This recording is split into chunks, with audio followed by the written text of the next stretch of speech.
Assalamualaikum warahmatullahi wabarakatuh. Perkenalkan, nama saya Daniel Ramdhani dengan NIM 2110052. Di sini saya akan menjelaskan tentang algoritma, array, dan selection depend on atau case of. Langsung saja masuk ke pembahasan materi. Yang pertama ada pengertian algoritma. Algoritma adalah urutan langkah-langkah logis penyelesaian masalah yang disusun secara sistematis dan tidak tergantung pada bahasa pemrograman tertentu. Kata logis merupakan kata kunci dalam algoritma. Langkah-langkah dalam algoritma harus logis atau masuk akal dan mengikuti suatu urutan tertentu. Tidak boleh melompat-lompat, serta harus dapat ditentukan bernilai salah atau benar. Yang berikutnya ada ciri-ciri algoritma.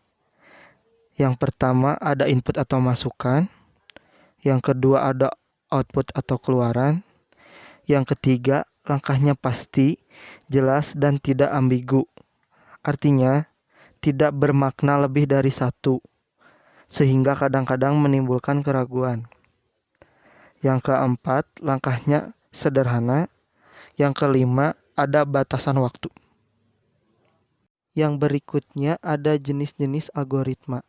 Jenis-jenis algoritma di sini ada 3. Yang pertama, algoritma sekuensial. Algoritma sekuensial merupakan algoritma yang langkah-langkahnya secara urut dari awal hingga akhir. Langkah demi langkah yang dijalankan harus urut dari atas sampai bawah. Yang kedua, algoritma perulangan. Algoritma perulangan merupakan suatu algoritma yang menjalankan beberapa langkah tertentu secara berulang-ulang atau looping. Pada masalah yang dihadapi, ada pula sebuah langkah yang harus dilakukan secara berulang-ulang. Yang ketiga, algoritma percabangan atau bersyarat. Algoritma bersyarat merupakan algoritma yang menjalankan langkah berikutnya apabila terdapat syarat yang sudah dapat dipenuhi. Yang berikutnya pengertian array. Array adalah sekumpulan variabel yang memiliki tipe data yang sama dan dinyatakan dengan nama yang sama. Array merupakan konsep yang penting dalam pemrograman, karena array memungkinkan untuk menyimpan data maupun referensi objek dalam jumlah banyak dan terindeks. Array merupakan indeks integer untuk menentukan urutan elemen-elemennya, di mana elemen pertama dimulai dari indeks 0, elemen kedua memiliki indeks pertama, dan seterusnya. Berikutnya ada contoh array dan contoh program array. Ada 3 contoh array. Yang pertama, angka untuk menyimpan sederetan bilangan. Yang kedua, buku untuk menyimpan sekumpulan data buku. Yang ketiga, mahasiswa untuk menyimpan beberapa data mahasiswa.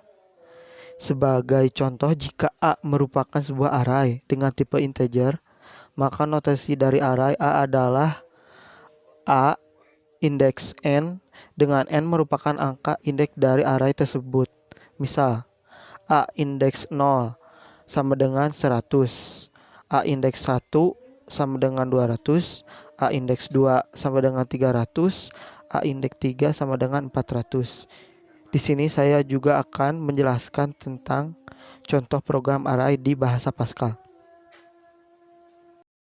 Di sini saya akan menjelaskan contoh kasus program array menggunakan bahasa Pascal.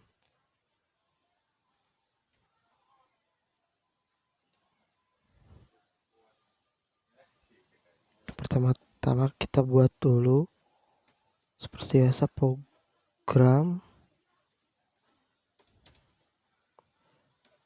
tipe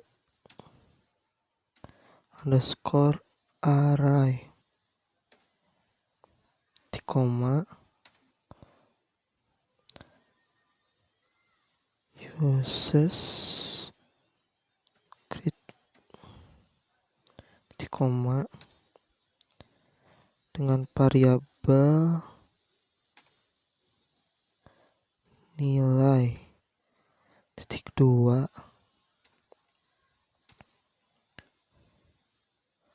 array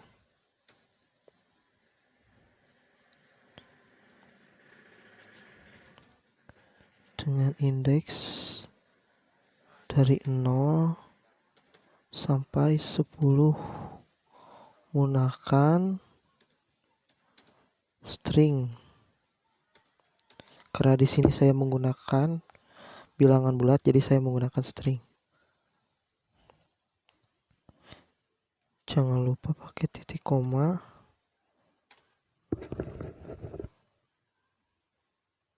Langsung ketik bikin.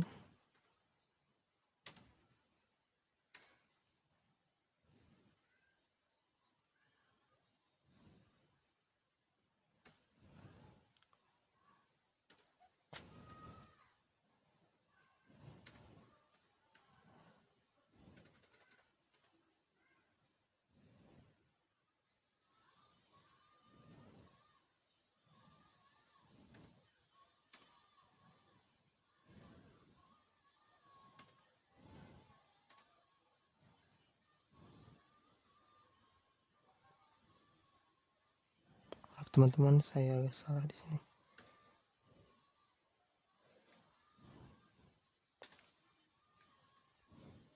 Pakai titik koma.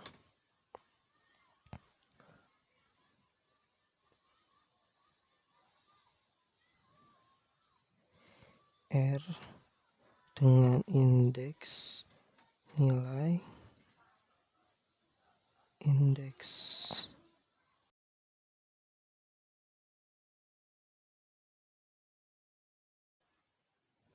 dik 2 sama dengan kita tulis 23, terus nilai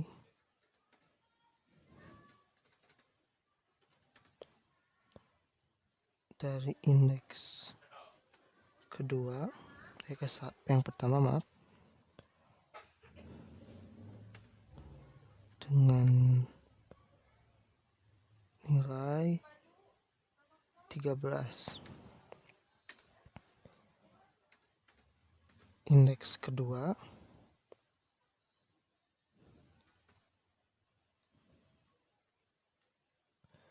sama titik 2 sama dengan nilai 98. Indeks ketiga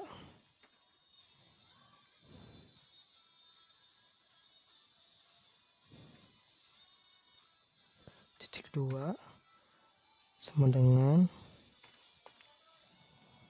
106. Kita cuma memasukkan 4 indeks aja supaya nggak terlalu lama.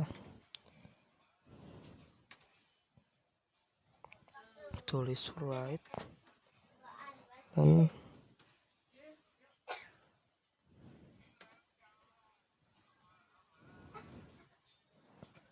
tanda kutip 1.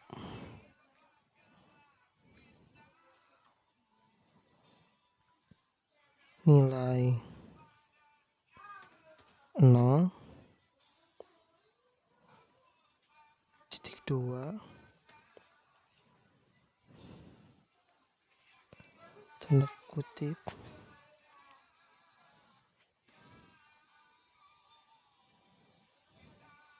koma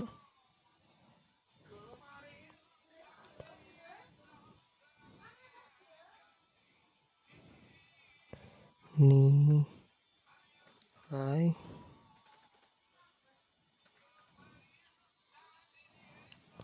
dari indeks yang 0.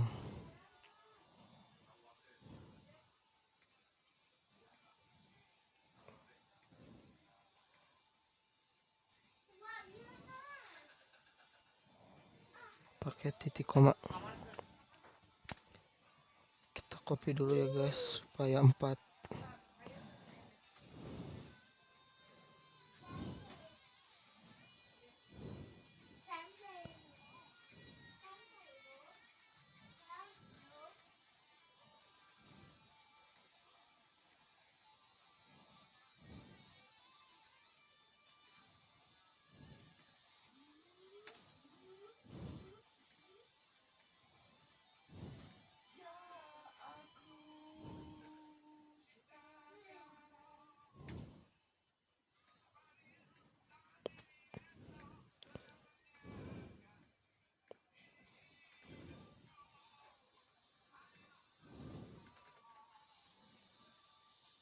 kita rubah sesuai indeks atau sesuai nilai yang ada di atas. Sama indeks ke 1, nilai 2, indeks 2, nilai 3, indeks 3.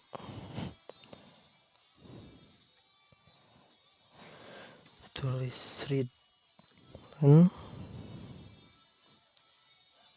titik koma,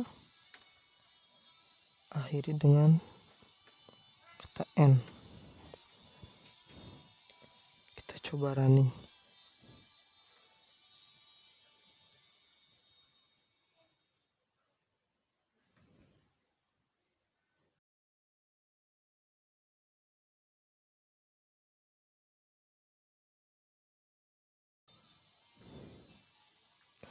Maaf, tadi saya agak sedikit ada salah penulisan. Kita coba running.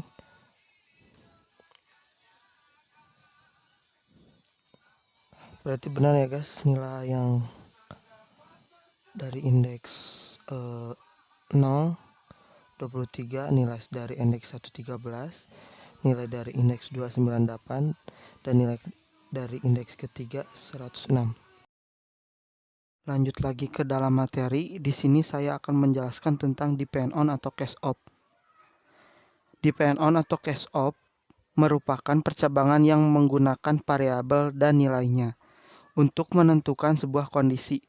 Tidak seperti percabangan if else yang harus menggunakan kondisi berupa ekspresi boolean. Kita bisa ambil contoh tentang metode penilaian dengan menggunakan huruf. Depend on atau case of juga dapat menyederhanakan pola if then else jika terdapat banyak kasus. Contohnya seperti di bawah ini. Jika kondisi 1 maka aksinya 1, jika kondisi 2 maka aksinya 2, jika kondisi 3 maka aksinya 3, hingga seterusnya mencapai kondisi N maka aksinya N. Tiap langkah diperiksa kebenarannya. Jika kondisi ke N benar maka aksi ke N dilaksanakan. Kondisi berikutnya tidak dipertimbangkan lagi. Jika tidak ada satupun aksi yang benar maka aksi sudahnya otherwise yang dikerjakan. Yang berikutnya ada contoh kasus dari depend on. Untuk menentukan nama hari, saya akan menjelaskan tentang contoh kasus depend on atau case of di bahasa pemrograman Pascal supaya lebih detail dan jelas. Baik, di sini saya akan menjelaskan lagi tentang depend on atau case of.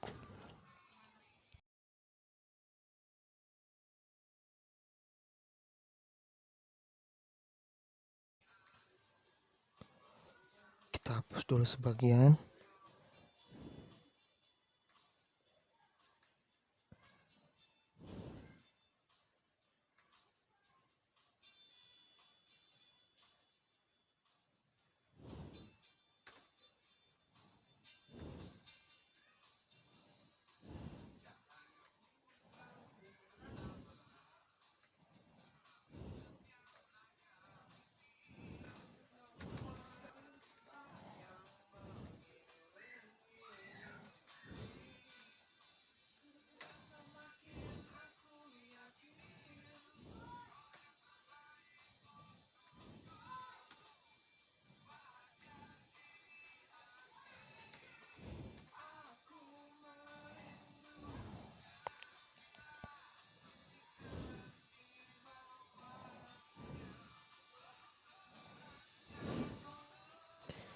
Kita ganti dengan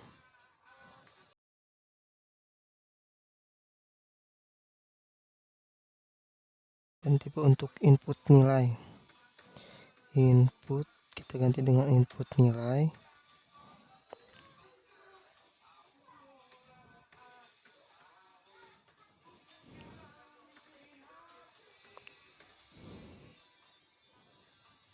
Nilai gunakan variabel dengan nilai bertipe data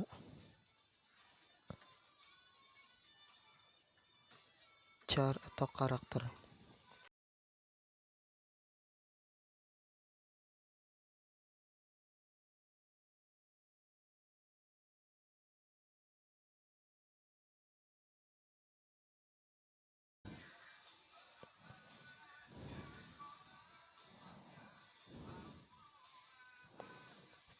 Bikin tulis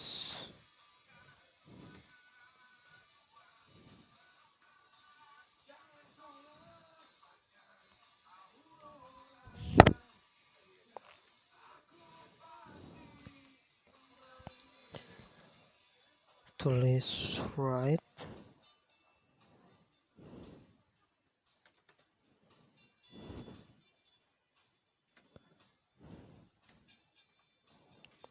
masukkan nilai. Titik 2 diakhiri dengan titik koma. Tulis return nilai. Akhiri dengan titik 2. Right.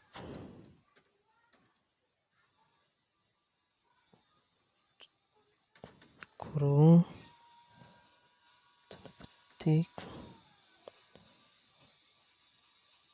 predikat.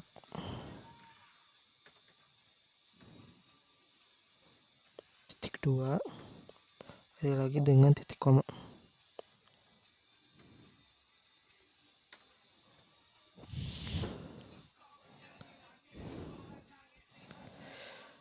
Karena di sini saya akan menggunakan case of, jadi kita akan menggunakan case of. Case yang pertama kita buat dulu case, dalam kurung kita masukkan data yang tadi kita buat, yaitu nilai.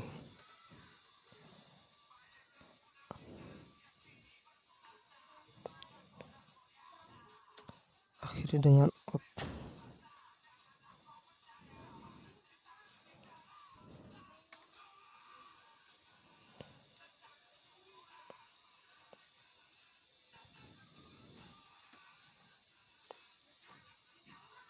Kita beri A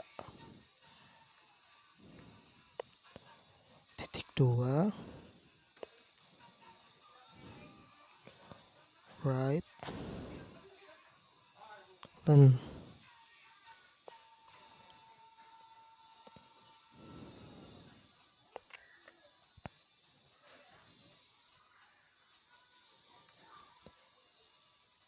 sangat baik.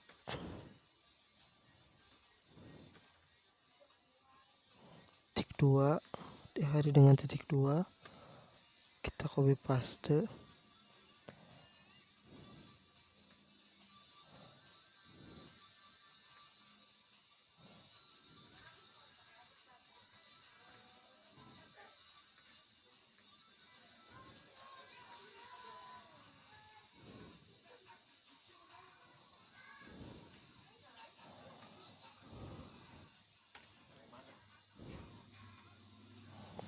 Kita buat 5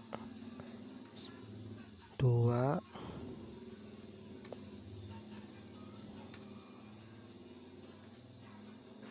3 4 5. Kita dari nol.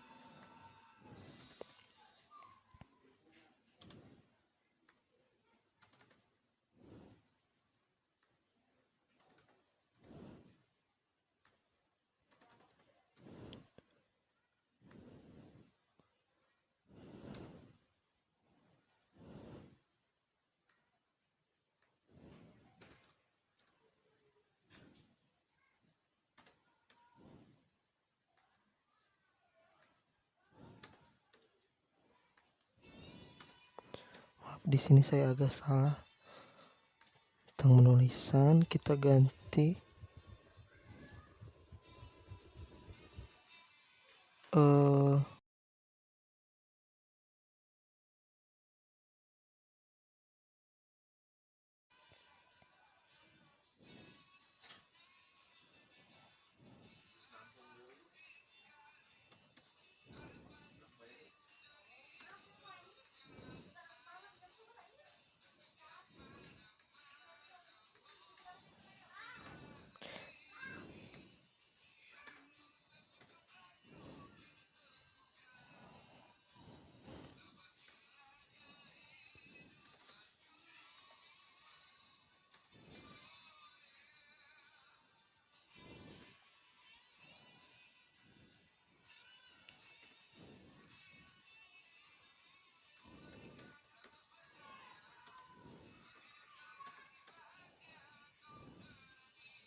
kita rubah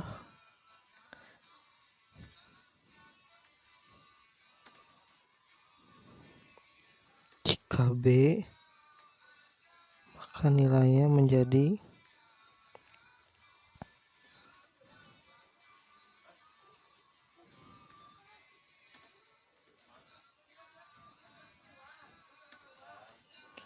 baik. Jika C, nilainya menjadi cukup.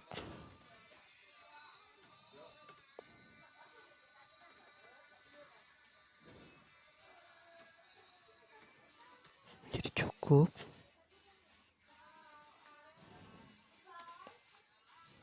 Jika D, nilainya jadi buruk.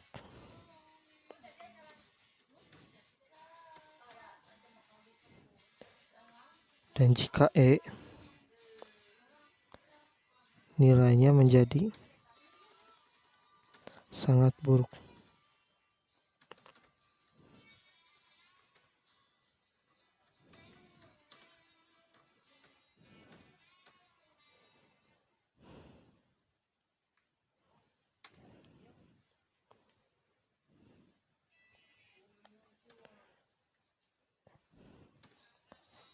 Oke, else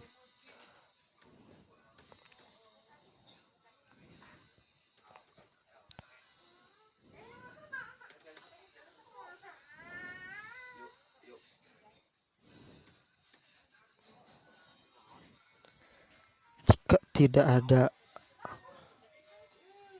dalam A, B, C, D, E, maka tulis nilai tidak valid.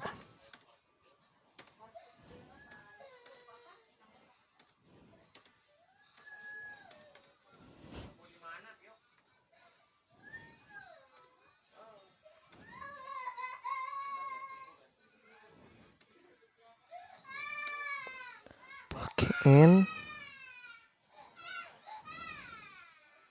titik 2 karena kita menggunakan case of, jadi kita memerlukan N-nya ada 2. Pakai readline supaya terkunci. Pakai N yang kedua.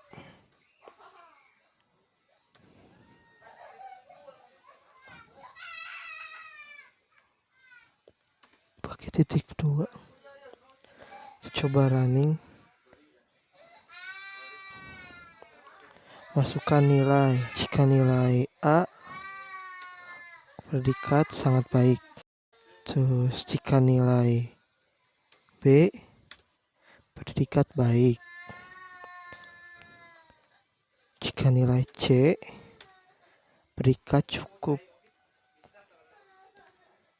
Jika nilai D, predikat buruk. Dan jika nilai E, predikat sangat buruk.